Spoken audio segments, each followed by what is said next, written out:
Aujourd'hui, je compte parle de la femme qui ne sait pas recevoir. La femme qui, à chaque fois que quelqu'un fait quelque chose pour elle, un cadeau, une attention, un compliment ou juste une aide qu'elle n'a pas demandé, sa première réaction avant même de réfléchir, c'est de minimiser. C'est de dire, eh ben, c'était pas nécessaire. T'aurais pas dû, ah non c'est trop, ah non non je gère, t'inquiète pas. Et en fait ce qui se passe c'est que l'autre est déçu, l'autre la regarde avec déception. Parce qu'en fait il voulait juste lui donner, ou te donner si t'es en fait dans cette situation-là, mais toi en fait t'as pas su rester dans la position de celle qui reçoit. T'as pas su recevoir. Et en fait, t'appelles ça de l'indépendance, t'appelles ça de la modestie, t'appelles ça de la pudeur, tu peux l'appeler comme tu veux, mais sache que ce n'est pas ça. Tu peux la nommer comme tu veux, la réalité c'est que c'est une blessure. C'est une blessure très précise que tu portes depuis l'enfance sans savoir qu'elle est là. Pour la majorité des femmes, elles ne savent même pas, parce que pour elles, ne pas recevoir et devoir être forte, c'est vraiment en fait un trait de caractère ou un trait de personnalité, sachant que c'est pas le cas. Et aujourd'hui, on va en fait nommer cette faiblesse-là. Je vais vous expliquer clairement ce que c'est, d'où ça vient, etc.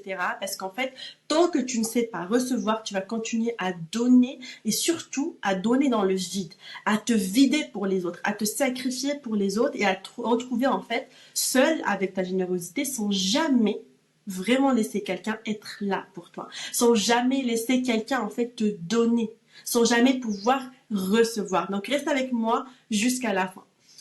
La première chose qu'on va faire, c'est qu'on va remonter loin, mais genre vraiment très très très très très loin. Dans ce cas-là, dans ce cas en fait des femmes qui ne savent pas recevoir, il y a eu un enfant.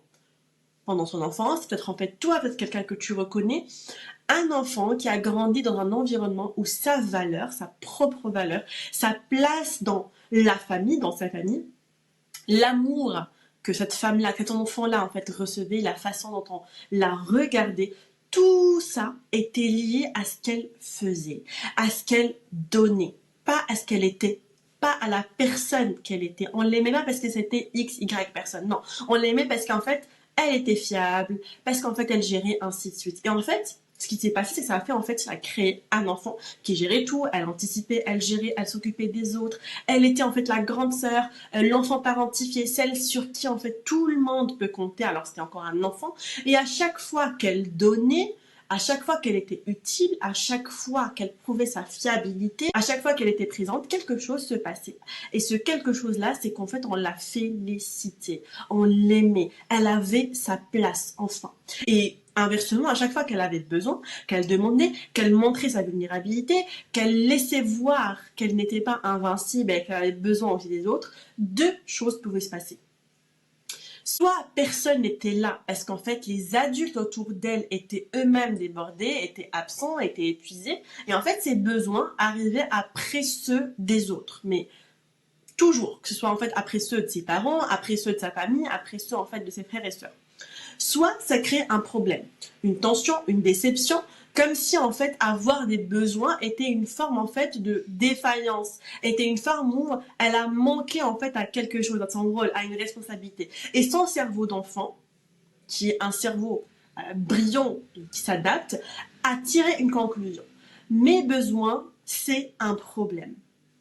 Ma vulnérabilité, c'est dangereux. Ma place ici, dans ma famille, ma valeur, dépend de ce que je donne, pas de ce que je reçois, pas de ce que je suis tout simplement. Et elle a commencé en fait à couper, donc en fait elle a coupé les demandes, elle a coupé les besoins, elle a appris à gérer seule, mais genre toujours, quoi qu'il arrive, ne jamais demander de l'aide à personne, ne jamais montrer en fait sa vulnérabilité pour ne pas décevoir. Et on a appelé ça de l'indépendance. Personne n'a vu que c'était de la survie. Personne, même elle-même, elle se rend pas compte en fait que c'est de la survie. C'est pas en fait juste un enfant fort, mature, qui gère tout. Non, c'est une blessure. Cet enfant-là était en mode survie. Et en fait, ce qui se passe vraiment quand on lui donne, c'est qu'aujourd'hui, en tant qu'adulte, ce mécanisme tourne encore. Et quand quelqu'un en fait essaie de lui donner, même avec les meilleures intentions en fait, du monde, quelque chose se déclenche en elle. C'est pas de la joie, c'est pas de la gratitude, c'est pas en fait de du bonheur, en fait, elle n'est pas heureuse, mais c'est de l'inconfort. Le premier mouvement, c'est la minimisation.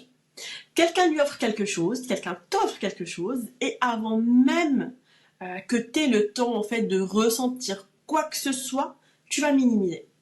Ah, c'était vraiment pas nécessaire. Ah, t'aurais pas dû en fait te donner cette peine. Tu rends en fait le cadeau plus petit qu'il n'est, pour en fait ne pas te sentir redevable, pour ne pas être dans la position de celle qui reçoit, celle qui a reçu, pour reprendre le contrôle de la situation. Deuxième mouvement, la compensation immédiate. Tu peux dire la question comment tu peux rendre ce service à cette personne-là. Tu reçois quelque chose et dans quelques secondes qui suivent, tu cherches déjà comment rendre. Comment en fait rendre ce service-là, comment rendre ce compliment, comment rendre en fait ce cadeau-là. Comment équilibrer, comment ne pas être en dette en fait. Du coup, tu vas tout de suite inviter l'autre à dîner ou lui acheter quelque chose en fait en retour. Tu fais par exemple quelque chose pour lui et c'est pas de la générosité. C'est en fait l'incapacité à rester dans la position de celle qui reçoit sans rien donner en échange, sans rien devoir en échange surtout.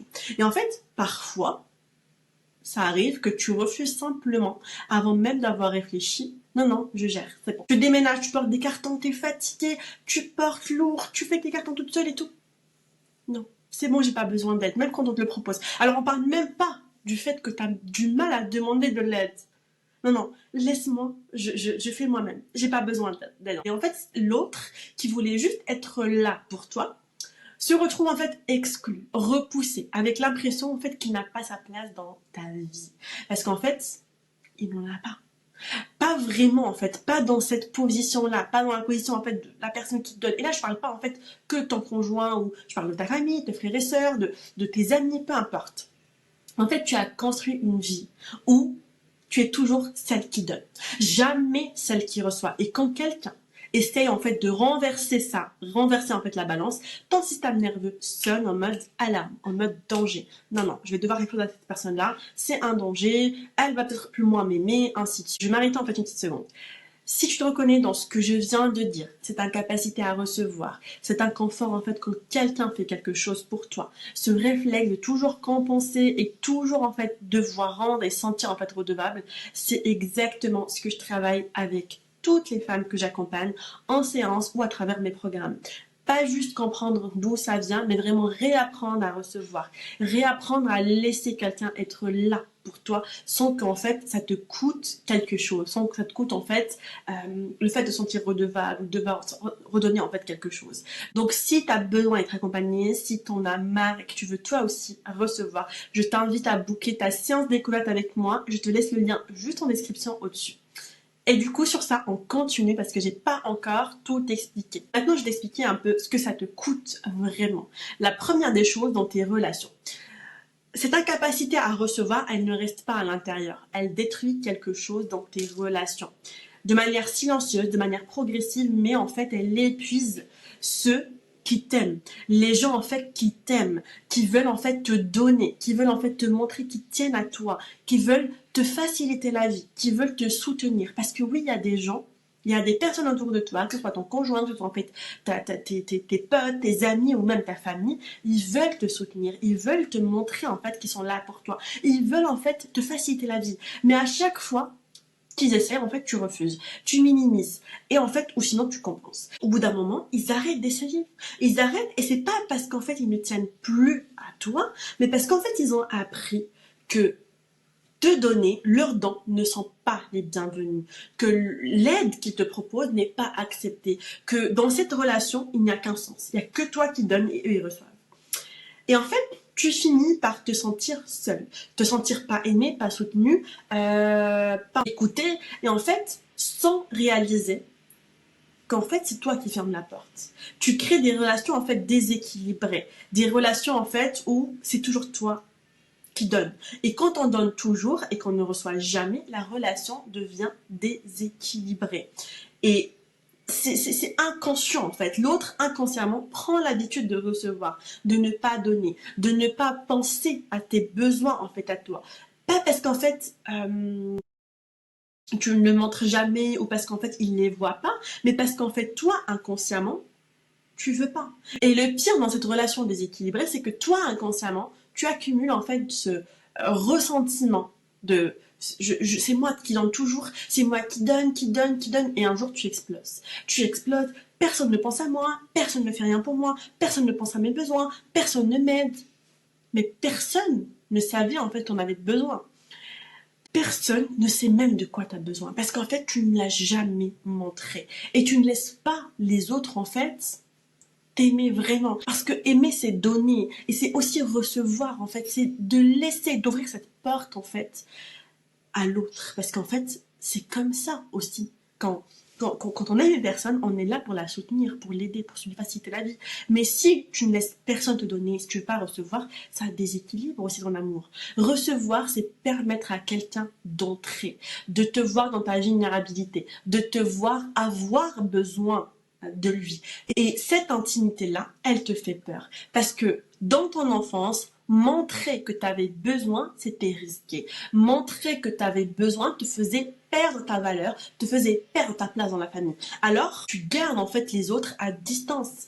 Même ceux en fait que tu aimes, même ceux qui veulent être là pour toi, même ceux qui veulent t'aider, même ceux qui veulent te soutenir. Tu as tellement peur que tu les laisses te voir comme la femme forte, jamais vraiment fragile, jamais vulnérable. Et l'amour qui passe par la vulnérabilité, l'amour profond, réel, intime, il ne peut pas entrer. Il ne peut pas entrer parce que tu ne veux pas ouvrir cette porte. Tu ne veux pas ouvrir la porte de son intimité, ta vulnérabilité, de juste en fait être vulnérable, de en fait te montrer vulnérable, avoir besoin des autres. Parce qu'en fait, tu n'as jamais laissé quelqu'un ouvrir cette porte. Tu ne l'as jamais ouverte à personne. Et le paradoxe de la femme qui ne sait pas recevoir, le paradoxe de cette femme-là, elle donne tout.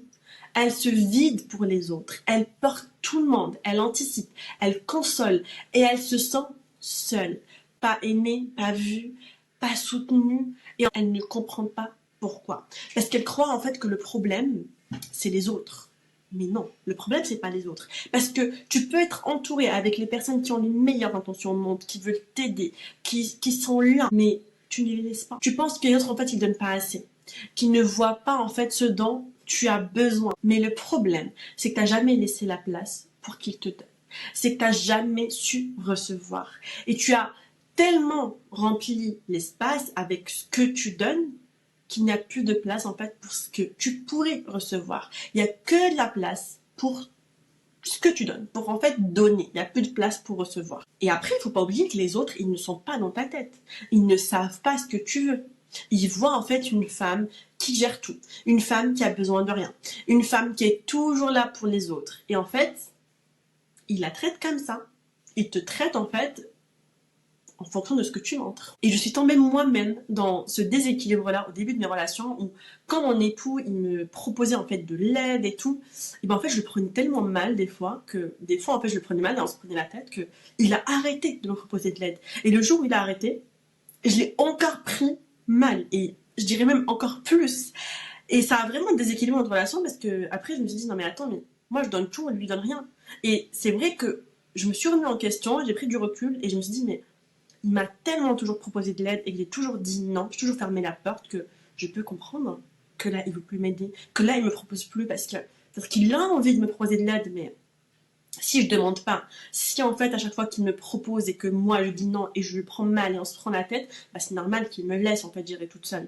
Et j'ai dû faire un énorme travail sur moi et sur notre couple pour qu'on puisse en fait rebondir et surtout retrouver cet équilibre-là. Donc si toi aussi tu te retrouves dans ces situations où tu te dis mais c'est toujours moi qui donne, dis-toi que on te traite comme celle que tu montres, pas comme celle que tu es. Si tu montres en fait que tu es forte, que tu en fait que tu as besoin de personnes dans ta vie, que tu n'as pas besoin qu'on t'aide, tu n'as pas besoin qu'on s'inquiète pour toi, qu'on se fasse des soucis pour toi, bah forcément en fait on va te traiter comme ça. Une femme qui a besoin, elle aussi, qui a des besoins, qui a envie en fait elle aussi, qui aimerait elle aussi qu'on pense à elle sans avoir à le demander. Et bien en fait pour que ça arrive, il faut que tu apprennes quelque chose que tu n'as jamais appris. Laisser entrer les gens dans ton intimité, dans ta vulnérabilité. Montrer que tu as besoin. Montrer que tu as aussi en fait un côté vulnérable. Arrêtez de montrer que tu es invincible, que tu es forte, que tu gères tout, que tu es indépendante. Et j'ai pas demandé à apprendre ça comme si c'était facile. J'ai pas demandé à apprendre à demander parce qu'en fait c'est pas aussi simple que ça. Sinon en fait tout le monde l'aurait fait. Sinon tout le monde, même toi, tu l'aurais déjà fait. Je vais dire quelque chose en fait de plus petit, quelque chose de plus faisable, de plus facile à mettre en place. La prochaine fois que quelqu'un te fait quelque chose, un cadeau, un compliment, une aide, avant de minimiser, avant de compenser, avant de refuser, fais une chose. Avant de minimiser, reste dans ce moment, ne serait-ce que quelques secondes de plus. Quelques secondes de plus que tu ne l'aurais fait normalement dans ce moment-là. Sans cet inconfort, observe-le. Remarque où il est dans ton corps, cette tension, est-ce qu'elle est dans ta poitrine, cette envie de dire quelque chose pour rompre le silence, pour rompre ce blanc, cette gêne de ne pas savoir quoi dire. Et au lieu de fuir cet inconfort-là, en le minimisant, dis juste merci. Pas merci, mais ce n'est pas nécessaire. Pas merci, mais t'inquiète pas. Pas merci, mais je te le revaudrai. Juste merci.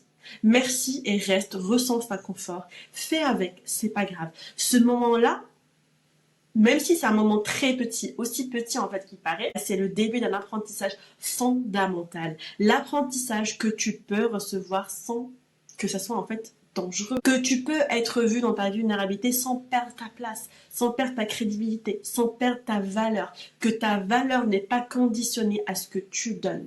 Que tu mérites recevoir juste parce que tu es là, juste pour ce que tu es, pas pour ce que tu donnes.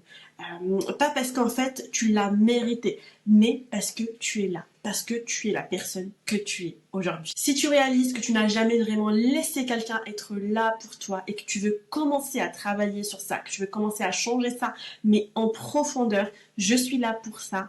Je t'invite à prendre une séance de découverte avec moi, 1 heure en visio, toutes les deux. On rentre dans le vif du sujet directement, on parle de tout ça, on déconstruit tout ça. Je te laisse le lien en description. Et à très vite pour la prochaine vidéo.